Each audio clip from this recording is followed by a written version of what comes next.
BRAC bank home loan এখন নিতে পারবেন সবাই। ন্যূনতম ডকুমেন্ট জমা দিয়ে খুব অল্প সময়ে আপনি চাইলে সর্বনিম্ন 1 লক্ষ টাকা থেকে সর্বোচ্চ 25 লক্ষ টাকা পর্যন্ত এই লোনটি নিতে পারবেন। কিভাবে এই লোনটা নিবেন এবং এই লোনের ইন্টারেস্ট রেট কত দিতে হবে, আপনি কতদিনের জন্য এই লোনটা নিতে পারবেন, এই লোনটা নিতে হলে আপনার কি কি ডকুমেন্ট প্রয়োজন হবে এবং আপনার কি কি যোগ্যতা থাকতে হবে, A to Z আজকে ভিডিওতে আলোচনা করব। সো আমার ভিডিওটা স্কিপ করে না দেখে ফুল দেখবেন, কারণ আপনি যদি ছোট্ট একটি বিষয় স্কিপ করে কেটে ফেলেন তাহলে আপনাকে লোন নিতে অনেক ঝামেলা পোহাতে হবে। সো আমার ভিডিওটা ফুল দেখবেন, আর আশা করি ভিডিওটা যদি ভালো লাগে অবশ্যই ভিডিওতে একটি লাইক করবেন। আর আমার চ্যানেলে যারা নতুন তারা আমার চ্যানেলটাকে সাবস্ক্রাইব করে আমাদের সাথেই থাকবেন। তো চলুন আর কথা না বাড়িয়ে ভিডিও শুরু করা যাক। তো চলুন না প্রথমে আমরা জেনে নিই কারা এই লোনের জন্য আবেদন করতে পারবেন।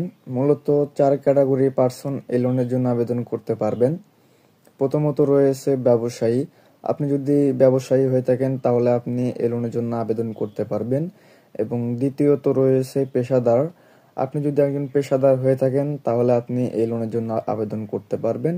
এবং তৃতীয়ত রয়েছে সরকারি চাকরিজীবী। আপনি যদি একজন চাকরিজীবী হয়ে থাকেন তাহলে আপনি এই লোনের জন্য আবেদন করতে পারবেন। এবং চতুর্থ রয়েছে জমির মালিক। আপনি যদি একটি জমির মালিক হয়ে থাকেন অথবা আপনার নামে যদি কোনো বাড়ি থেকে থাকে তাহলে আপনি এই লোনের জন্য আবেদন করতে পারবেন। এছাড়াও যে সকল সাধারণ লোকজন রয়েছেন, পেশাদার লোকজন রয়েছেন যাদের মাসিক আয় 20 থেকে 25 হাজার টাকা, চাইলে আপনারাও এই লোনের জন্য আবেদন করতে পারবেন। তো চলুন এবার জেনে নিই আপনি কত টাকা থেকে কত টাকা পর্যন্ত লোন নিতে পারবেন, এটার ইন্টারেস্ট রেট কত দিতে হবে। সর্বনিম্ন 1 লক্ষ টাকা থেকে সর্বোচ্চ 25 লক্ষ টাকা পর্যন্ত এই লোনটি নিতে পারবেন এবং এই লোনের ইন্টারেস্ট রেট দিতে হবে আপনাকে 9%, এবং এই লোনের প্রসেসিং ফি দিতে হবে আপনাকে 0.5%, যেটাকে প্রক্রিয়াকরণ ফি বলা হয়, সেটা আপনাকে দিতে হবে 0.5%। এবং এই লোনের পরিশোধের মেয়াদ দেওয়া হবে আপনাকে 1 থেকে 20 বছর। আপনি চাইলে 1 থেকে 20 বছরের ভিতরে এই লোনটি পরিশোধ করতে পারবেন। তো চলুন এবার জেনে নিই এই লোনটি নিতে হলে আপনার কি কি যোগ্যতা থাকতে হবে। যারা ব্যবসায়ী রয়েছেন তাদের ক্ষেত্রে আপনার বয়স হতে হবে সর্বনিম্ন 20 থেকে সর্বোচ্চ 65 বছরের ভিতরে, এবং আপনার মাসিক আয় থাকতে হবে সর্বনিম্ন 35 থেকে সর্বোচ্চ 40,000 টাকা। এবং যারা চাকরিজীবী রয়েছেন তাদের ক্ষেত্রে আপনার বয়স হতে হবে সর্বনিম্ন 18 থেকে সর্বোচ্চ 65 বছর, এবং আপনার মাসিক আয় থাকতে হবে সর্বনিম্ন 20,000 টাকা থেকে সর্বোচ্চ 30,000 টাকা হতে হবে। এবং যারা পেশাদার রয়েছেন তাদের ক্ষেত্রে আপনার বয়স হতে হবে সর্বনিম্ন 18 থেকে সর্বোচ্চ 60 বছরে, এবং আপনার মাসিক আয় থাকতে হবে 20 থেকে 25,000 টাকা।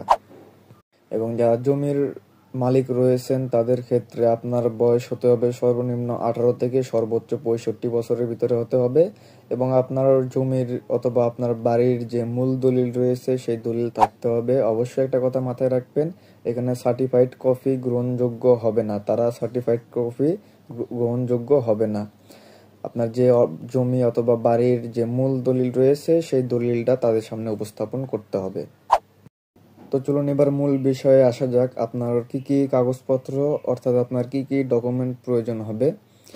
সাধারণতভাবে সকলের ক্ষেত্রে যে সকল কাগজপত্র দরকার হবে: জাতীয় পরিচয়পত্রের ফটোকপি থাকতে হবে, পাসপোর্ট সাইজের ছবি থাকতে হবে 2 কপি, ইউটিলিটি বিলের কপি থাকতে হবে, এবং আপনার শেষ 12 মাসের যে ব্যাংক স্টেটমেন্ট রয়েছে সেই ব্যাংক স্টেটমেন্ট থাকতে হবে।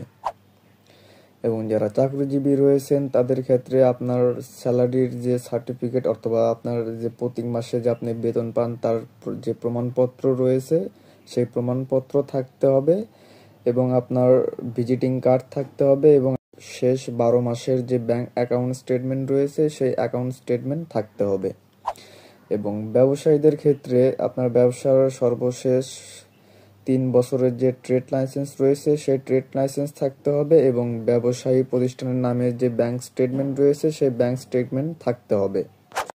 এবং যারা জমির অথবা বাড়ির মালিকানা রয়েছেন তাদের ক্ষেত্রে আপনার জমির অথবা বাড়ির যে মূল দলিল রয়েছে সেই দলিল থাকতে হবে, এবং আপনার জাতীয় পরিচয়পত্রের ফটোকপি থাকতে হবে, এবং আপনার 2 কপি পাসপোর্ট সাইজের ছবি থাকতে হবে এবং আপনার বাড়ির যে বিদ্যুৎ বিলের কাগজ রয়েছে সেই কাগজ থাকতে হবে এবং আপনার যদি ব্যাংক অ্যাকাউন্ট থেকে থাকে তাহলে সেই ব্যাংকের গত 12 মাসের অথবা 6 মাসের যে ব্যাংক স্টেটমেন্ট রয়েছে সেই ব্যাংক স্টেটমেন্ট থাকতে হবে।